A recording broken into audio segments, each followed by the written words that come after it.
All right, welcome back. So, I've done a few things, and let's go into them. And we'll kind of go over an overview of all the extra junk that has to happen, and maybe do a few more things. So we can start getting this thing back on the road, and hopefully in time for car show season next year. More than likely, man, I got to be optimistic and reasonable with myself. So, there's a lot to be done. But yeah, let's get into that. Okay, so I did a couple things. Firstly, if you're astute and you notice, this radiator is not the same as the one that I had in here. This is a new Speedway unit. It's a dual pass design. What we got to do here is we've got to get our radiator hoses figured out. Probably going to have to order a new neck because this comes out at a weird angle going that way, which isn't going to work. And then find some hoses to go from there to there to there. That's nice and shiny and new because it is. I built a one-wire alternator. Actually a pretty easy and simple process. I'm not going to go through the process with you guys because there's 1,000 videos out there how to do a one-wire alternator for a Cummins. But it's like a $15 part, pretty easy, pretty simple, if you're not afraid of the back of an alternator. Okay, we also got to remount the intercooler that is over there back onto here, but we're going to finish up this radiator and radiator mounts first. I got to clean these off. These are actually going to be really cool. If you could tell, these are actually solid copper bus bars. All these are. And I think that's going to be really cool when that's all done. Kind of hit up with the copper tones of the rest of the piping and all that. Speaking of, we need to get more pipe that comes off of here. I want to build a secondary air filter. So this bypass valve is an unfiltered air source currently. Not that the stock turbo will overrun the supercharger, but if I ever decide to go to a bigger supercharger, which I do plan to, bigger turbocharger, I want a filtered air source. I want to make sure there's no way for unfiltered air to get into this engine. So, got to do that. I also did an oil change because, good Lord, this thing sat for like, I don't know, almost a year and was absolutely disgusting. So that was the oil that was in it. Nice, watery, murky, and disgusting. Put some new oil in it, new filter, and that was quite an ordeal because some idiot, me, over-tightened the oil filter. I'll kick that guy's ass next time I see him. Anyways, everything there. Couple more things. The steering. So I put a rack and pinion steering in this. And with that, I built the world's worst coupler. It's really hard to see, actually. Let's see if I can get you in there. I don't have great lighting going on in the shop, but down there, we had to do rack and pinion because of the starter assembly here. And there's just kind of a really hodgepodge coupler down there. It actually has fallen off like twice. I was something I built as fast as possible because I needed this thing to be able to steer to go on a trailer when we moved. So, not too worried about it. I do have a new coupler here. I need to order some D-shaft. I don't have any D-shaft right now, so I'm going to order a little bit of that. That way we can make the right coupler. We also need to make lines, so I'm using an 89 Cavalier rack and pinion. It works. It's actually kind of a neat setup. We can slide under real quick and take a look at it. Okay, slide under here. Let me get my studio light, all the old iPhone out. So there's a bracket there, bracket there. This is a center steer rag and pinion, and it goes right underneath the pan. And the pan's also kind of custom.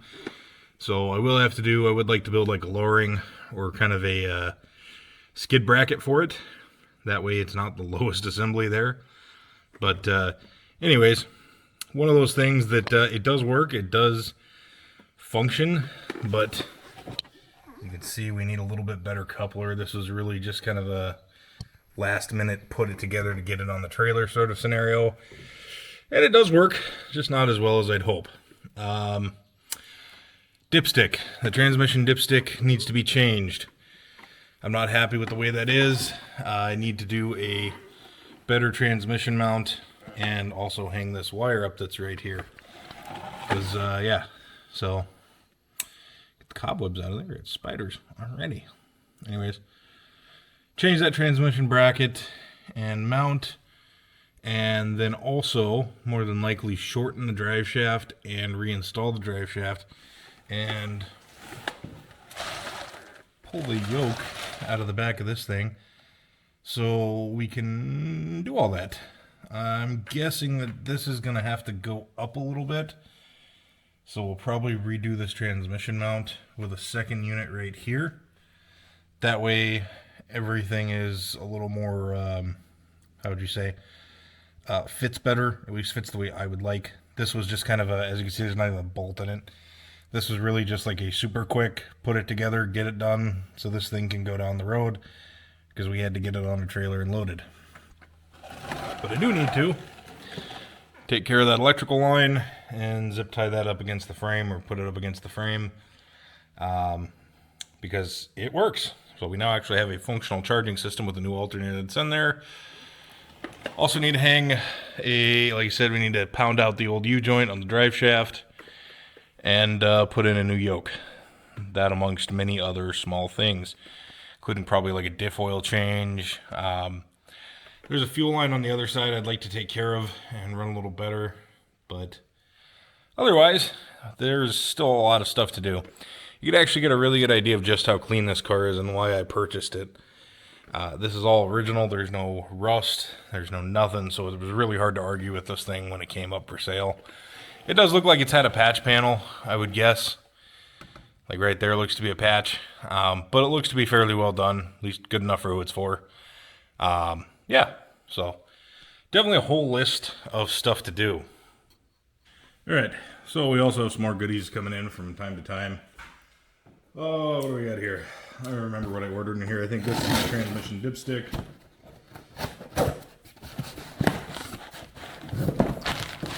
This was one of the lines, but I don't think it's going to work the way I want it to for the power steering. We're going to have to go through that, kind of figure out what I got going on there.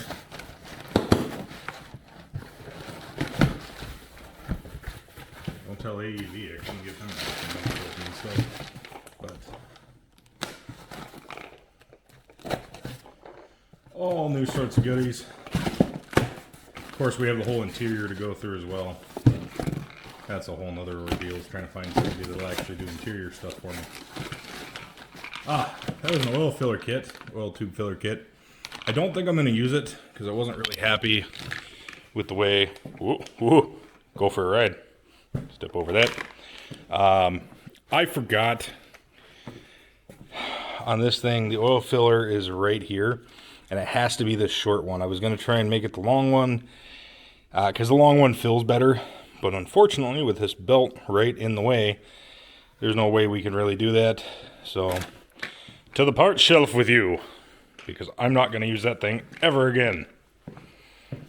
So, there's that. That's the best part about having a big car like this. There's miles of workbench space back here. Can't beat it. Oh, what else did I order? What else did I order? What other goodies are in the box?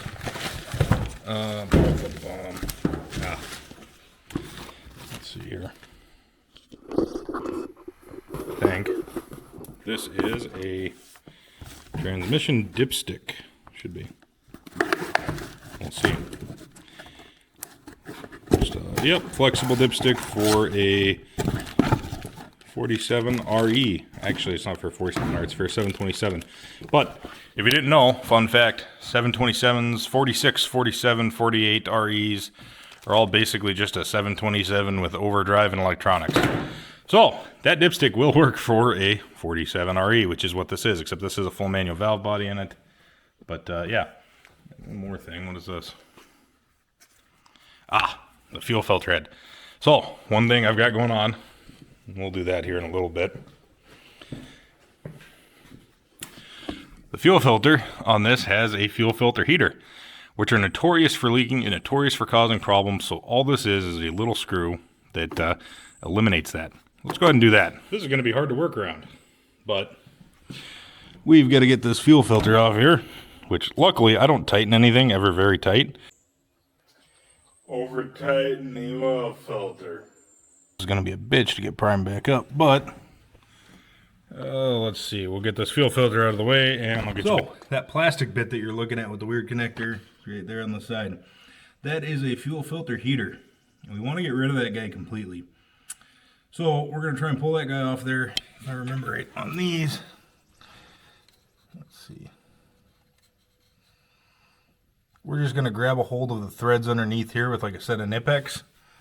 Yeah, we're just going to grab a hold of these threads, and we're going to unthread this from the housing in the head. It's going to wreck these threads, but you need a new one anyways because you need a shorter thread. So let me go grab some pliers and you can watch me struggle to do that. Okay, so now I'm going to try and one-hand this, which should be surely something. Oh, wow, that actually came apart way easier than I thought it should have. Hey! Anyways, yeah, you're going to wreck the threads on this, so there you go. Just unthread, unthread, unthread, unthread, unthread, unthread, unthread. I just realized my drain pan isn't even underneath this thing, like, remotely, so neat. Now, there should be an O-ring seal on that. It's probably stuck up on the head. There we go. Now, this is why we're going to replace this guy. This seal never gets changed, right? If you leave that on there, it gets dried up, it gets shrunken. This one is really crusty and falling apart, and this causes a ton of air intrusion. Not to mention, too, these little fuel heaters, they leak too. They cause problems. Oh, you don't have to necessarily grab it with the threads there. There's apparently a slot in the bottom, but we're not using it again, so away it can go for me to find with a tire later in my front yard. So let me get this out, and yeah, we'll reinstall that and reinstall the filter, because we're going to use the same fuel filter again, because I don't think I have another one, or maybe I do. I don't remember. So this is the piece you're going to need. If you'll notice, it's hard to see in the video, but try and get you in there. One side has a hex in it, one doesn't. This is the side that you're going to thread up in there, and that way you can actually get on it. And I believe it is a, I don't know, I only walk back and forth, 8mm hex, because I walked back and forth to the toolbox like 20 times to get that. So anywho, let's install this guy up in there. Not really hard. This is really easy stuff. There's 1,000 videos out there, but we're doing this because I need something to film.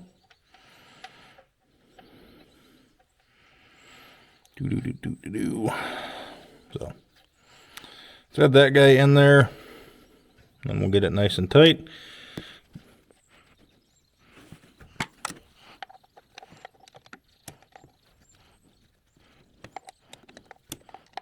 And we'll treat this tight so that we don't thread with the others. So please be careful, and I have actually done that before. I'm breaking these. All right, good news. The battery's dying on this camera, so we'll have to make this nice, real and quick.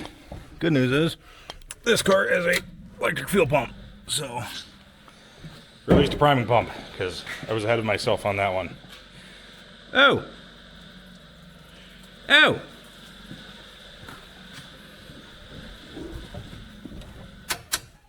Well, that's not good. Okay, so that was really annoying. I had cleaned some dirt, and I ended up getting a new filter because my old seal was junked. But we'll bleed that off real quick. I've already cracked that loose. Nice that there's a bleeder screw right there. We've already made a giant fuel mess anyways, so it doesn't really matter.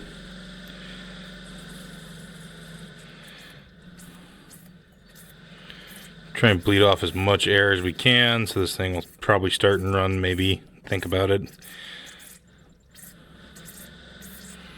Might have to give her the old Uncle Ether, you know, the old Cosby sauce.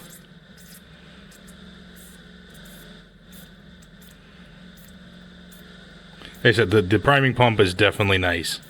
I would like to get like an Air Dog or a Fast or something a little bit better, but, you know, what can I say? Fingertips make or squirters. Alrighty, so we are back. Obviously, outfit change. About 2 weeks later. I lost the last little bit of video and didn't even realize it until I went to go edit, but we're right here at the end, so yeah, we can do this pretty easy. Anyways, pretty easy. Got a new filter on there. You just put it up in there. We did have that one little leak. You bleed the system, and in theory, actually, now that this is sat for a week, this will be a really good test. This thing should come to life pretty easy. So we'll reach in here and turn on all the switches. And the battery's down. Okay, quick battery change. This is just a test battery. The old one is an old Group 26. That's actually a really, really small battery for what we're doing. This should have 2 of these. The other one's bad, and this one's pretty much on its way out the door, so I need to replace these. But this Group 31 should do it. So let's try this again once more with feeling. Come on.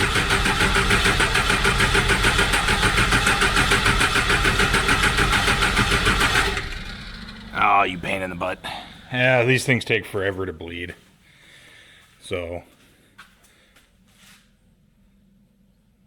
Okay, I'm just going to set you up here because this is going to be a second.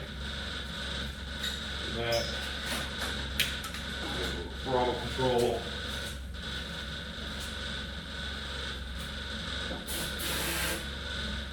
That's the hard part. These pumps never like to bleed out right. And because of the issues we had, exactly get a chance to bleed it out right then and there like I should have.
Well, there we have it.